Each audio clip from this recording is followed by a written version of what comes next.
Cześć, dzisiaj kolejna paczka od firmy Elterm. Nie wiem, co tutaj może być.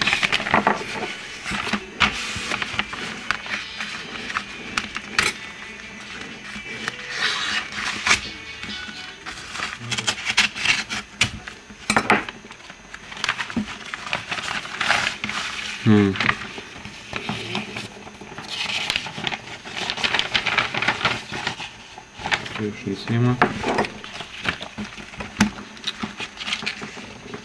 Jest to kolejny katalog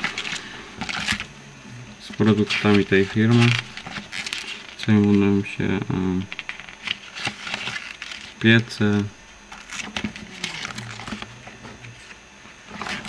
grzejniki, kotły wodne.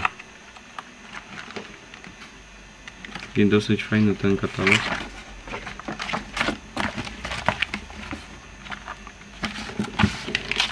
To była dzisiaj ostatnia paczka, więcej już nic nie było. Zapraszam do subskrybowania kanału i do oglądania kolejnych unboxingów. To tyle, cześć.